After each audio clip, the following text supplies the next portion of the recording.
Před rokem odhalili, jakým způsobem společnost Cambridge Analytica zneužila facebooková data desítek milionů nic netušících uživatelů po celém světě s cílem lepšího nastavení a namíření politických sdělení i dezinformací.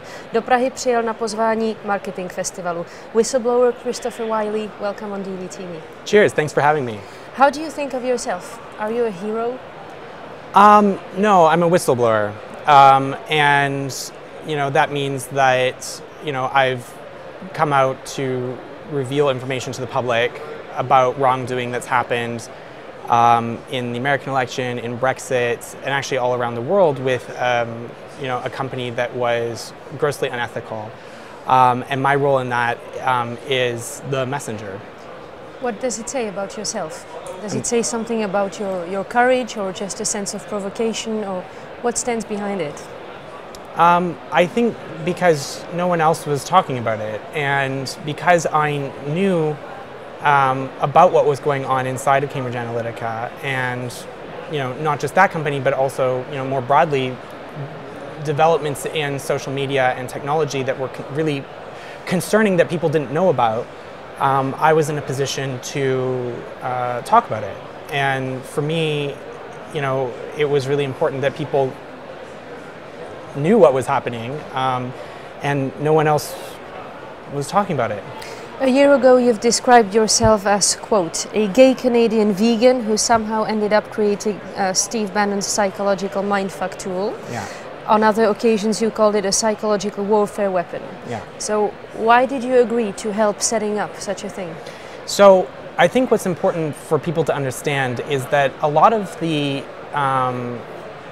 staff, the early staff in Cambridge Analytica, started at a different company before Cambridge Analytica existed, called SCL Group, which was a British military contractor that worked for the Ministry of Defence in the UK, for the Pentagon in the United States, doing research in an area of military operations called information operations. Right, and then it became what it became. And this is where my question starts. Why did you agree to be part of it?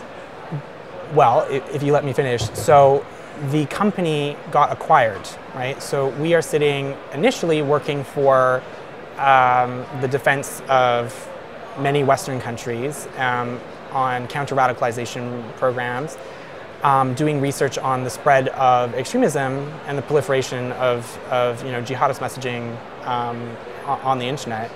And as I explained before at the festival, Steve Bannon wanted to use the technologies that we were developing for military applications, and because it was not readily available to non-military clients, he convinced a billionaire to buy the company.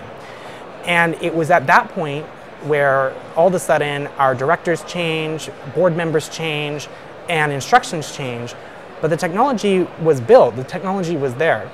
And after the acquisition of SCL Group, when it then got rebranded and renamed as Cambridge Analytica, I only stayed on for I think another 3 months, and then I left because what they wanted to do was so grossly unethical to treat voters in the same way that you would treat a jihadist recruiter in North Africa.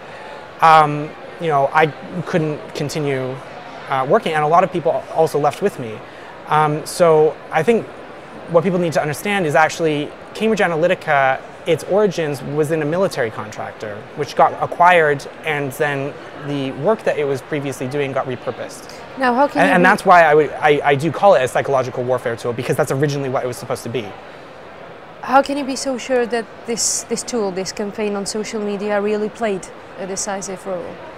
So when you look at elections, they're one of the few examples of a zero-sum game, where there is always a winner and always a loser. So when you win just one more vote in an election than the other guy running, you win 100%. And so even if something optimizes a campaign by even a small amount, even by 2%, that 2% might be enough for you to win 100% of the election. Right, and how exactly did this tool change audience behavior? So the company used Facebook data and other social media data to profile the electorate at an individual level to identify people who were more prone to engaging with conspiratorial narratives. So people who were more neurotic, people who were more narcissistic, certain kinds of personality traits that would lead somebody to be more open to a conspiracy theory. And it was those people who were targeted. So I think what's important for people to understand about Cambridge Analytica is that it wasn't necessarily targeting everyone. It was actually targeting a very specific group of people who would be most prone to engaging with that kind of narrative. But it was that group of people that got activated in such a way that they became this alt-right movement.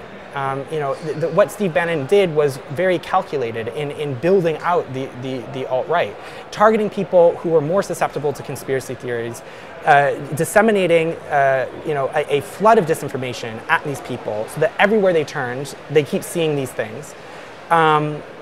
And then activating them to come out and go and march and go and organize and go and donate and go and work on the election.